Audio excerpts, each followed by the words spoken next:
Today I'm out in Washington State taking a look at the 2023 Jeep Compass.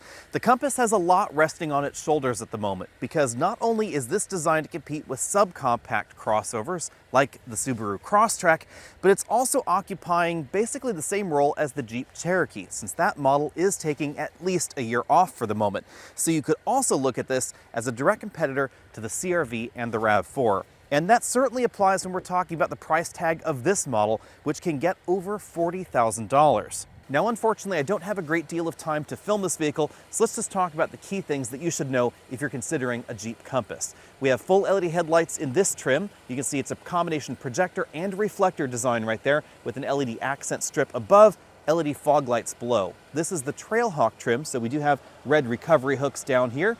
This is one of the few vehicles in this segment to give you features like recovery hooks and a more advanced all-wheel drive system, although we don't have a true low-speed transfer case or a locking differential like we did find in the Jeep Cherokee. 7-slot grille and a style that definitely is mini Grand Cherokee. The first big change you should know about happens under the hood. Instead of a naturally aspirated engine producing, say, 150 or 160 horsepower, like we find in a large number of the subcompact entries in the US, Jeep opted for a standard 2-liter turbocharged 4-cylinder. This produces 200 horsepower, 221 pound-feet of torque. And as you can see, it's just about the biggest engine they could jam under this hood. Things are a little tight under here. We have the air cleaner there, we have the turbocharger up front, battery jammed in over there on that side. Also an interesting twist, the somewhat controversial ZF 9-speed automatic, that's not happening under here. Instead, we find a new 8-speed automatic. Jeep won't comment as to who is making the 8-speed automatic transmission, but a lot of indications point to Hyundai being the vendor of choice for this 8-speed auto. So it shifts very, very normally. It doesn't have that unusual shift characteristic like we find in the ZF 9-speed. All-wheel drive is also standard on every Compass now. Competition for the Compass is a little bit tricky to define because this is certainly large for a subcompact crossover. It's definitely bigger than something like a Hyundai Kona, but it is smaller than a decent number of compact crossovers, and this logically competes in both worlds. Price tag wise, this is going to start right around $30,000 plus destination, and if you get carried away with options, for instance on this Trailhawk model, you'll get over $40,000 fairly easily.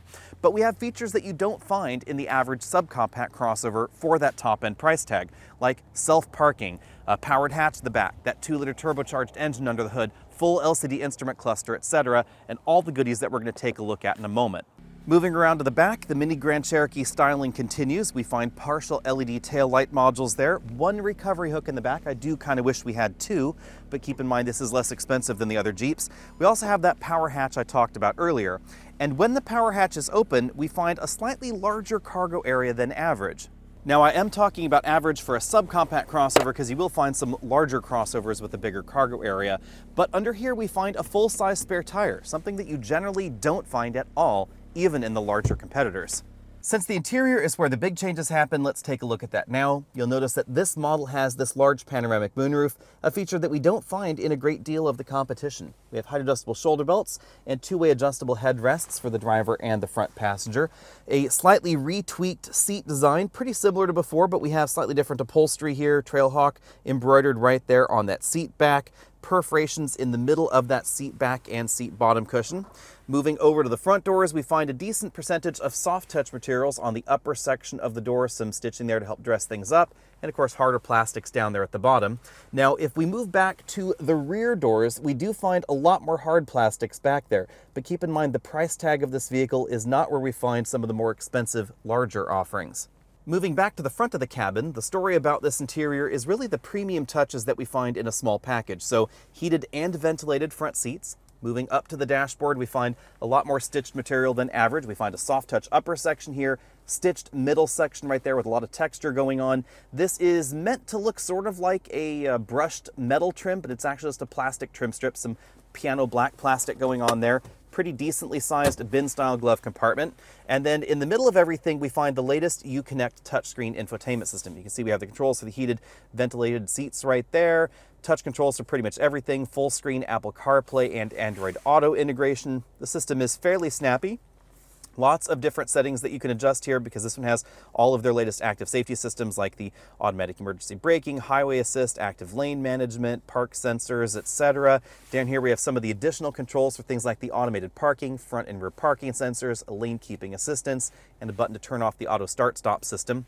This entire center console has definitely been redesigned to look a little bit like the Jeep Grand Cherokee. We have some physical controls here for the 2-zone automatic climate control. Not every entry in this segment offers automatic climate control, let alone 2 zones. Down here we find some of the USB inputs for the system, Qi wireless charging mat, pretty traditional console shifter down here with the manual mode over to that side. And then we find all-wheel drive modes over here on this side, rock, sand, mud, snow, and auto. Down here we have 4-low and 4-wheel drive lock. Now these are kind of an odd terminology for this vehicle because this does not have a 2-speed transfer case like we found in the Jeep Cherokee. 4-low just makes the system use the lower gear ratios on the transmission. 4-wheel drive lock just engages the software mode to cause a brake-based torque vectoring system to function. So it's not a mechanical locker like we did find in the Cherokee. 2 big cup holders right there. Pretty small center console storage area. Keep in mind this is a small vehicle, but we do have a really softly padded lid over there. Moving over to the driver's side, we find, again, a steering wheel that looks very much like the one we find in the Jeep Grand Cherokee. We have some sport grips up top, buttons over here for the full LCD instrument cluster that is right there behind. If I go ahead and click and hold that, we get a digital look to that LCD, lots of different functions going on there, basically the same design and same software theme that we find in the Grand Cherokee. We also find some buttons for the phone system, hang up and pick up over there, controls for the adaptive cruise control on this side, and then we find some additional buttons on the back of the steering wheel. That's where the infotainment controls are right back there. I've only had a short while to sit in the driver and front passenger seats, but cool touches that you don't find in a lot of the competition are memory settings for the driver's seat and the fact that the passenger seat also has adjustable lumbar support right like the driver's seat. This interior is definitely the big reason that you might want to take a look at this over something like the Subaru Crosstrek, which certainly has a less expensive feeling interior, although it's also going to be about $10,000 less expensive. Moving back to the rear passenger area, the rear bench is not going to be quite as wide as something like a RAV4 and CRV, so it is going to be a little bit trickier to put child seats back here, but we do get a fold-down center armrest. Very similar headroom to what we find in the current generation CRV, but less legroom. So this driver's seat is all the way back in its tracks. There's not a lot of legroom going on there. I can go ahead and hop in here and show you how much legroom I have. It's maybe about 3/4 of an inch right there. But if this passenger seat is adjusted for me comfortably at 6 feet tall, I have several inches more legroom. Back here, we also get some air vents right here in the center, a touch that we don't find in every compact crossover out there. You can open and close those vents. We also get some USB charge ports down there and a 12-volt power port as well. And the hump across the rear is not as large as I had expected it to be, although you'll notice those rubber floor mats don't span completely from one side to the other. Rather unfortunately, I have not been able to spend as much time with this Compass as I would like out here in Washington. I was able to spend some time on the autocross course. I wasn't able to film that, sorry guys, but I can tell you that it is definitely a very capable vehicle, and we have been able to drive this on the off-road course that they have out here as well. I will go ahead and talk about that a little bit later in this video, but first let's talk about the pricing structure. This is a lot more expensive than a Hyundai Kona or a Kia Seltos or a Subaru Crosstrek. Logically, some of its direct competition on the smaller end of things.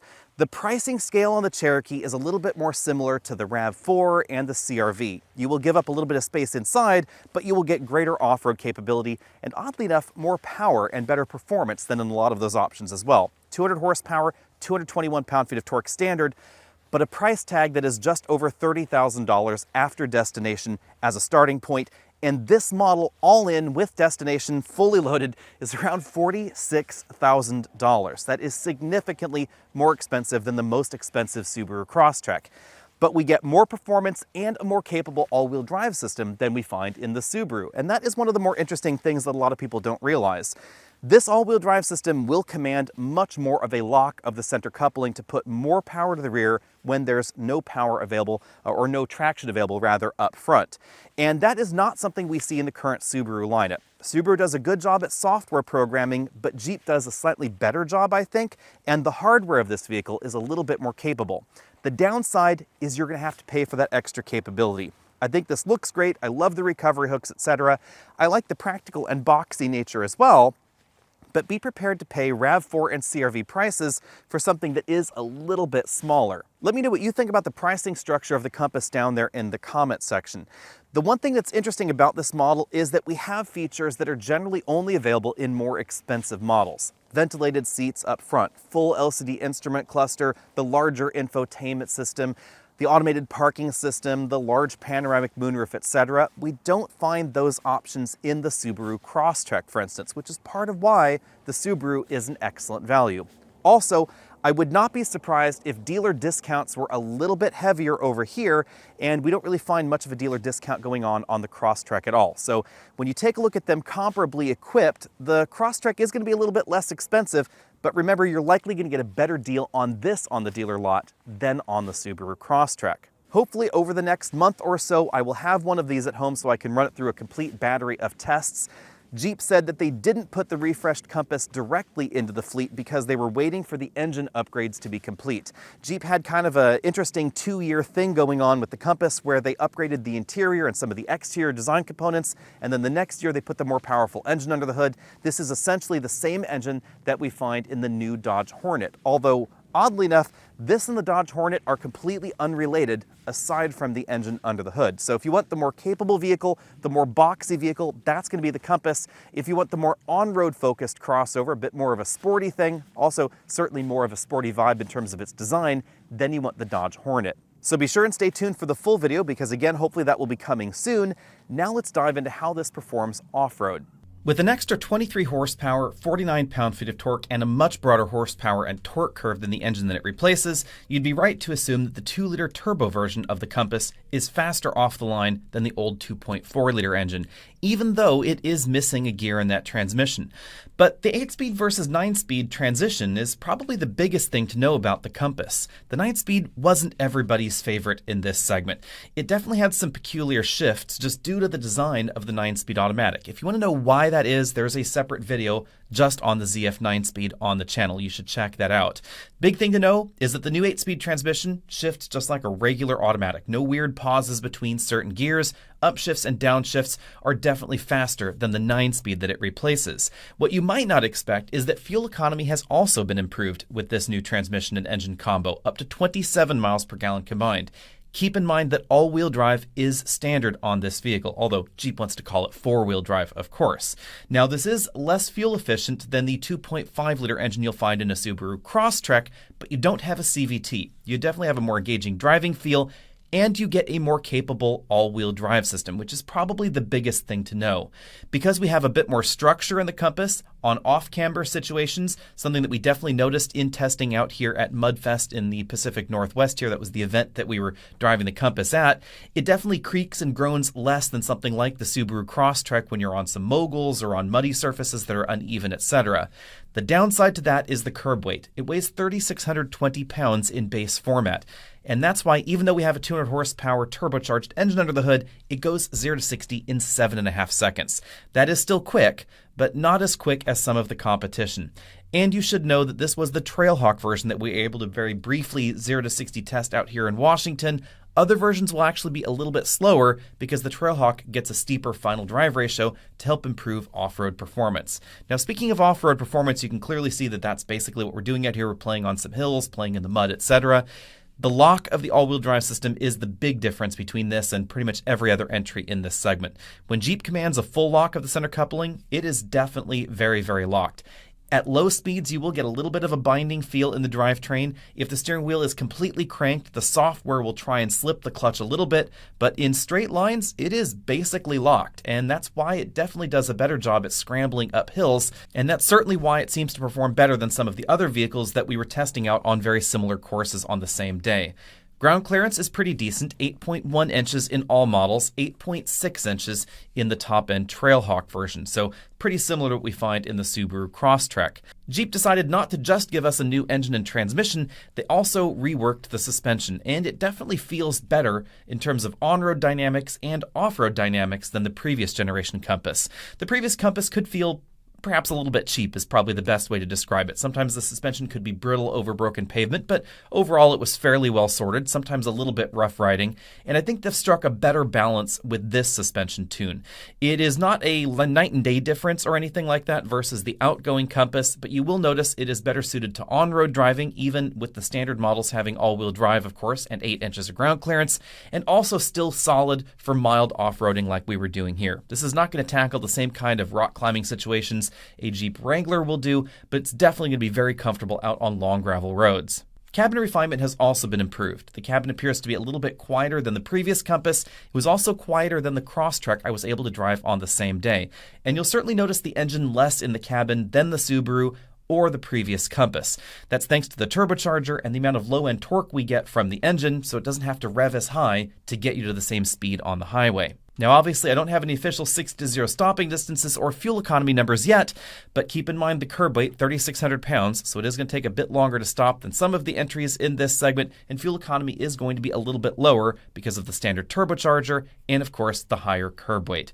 As always, be sure and stay tuned because hopefully I will have the new Compass at home for a complete week sometime in either late May or early June, so be sure and stay tuned for that video coming up very soon.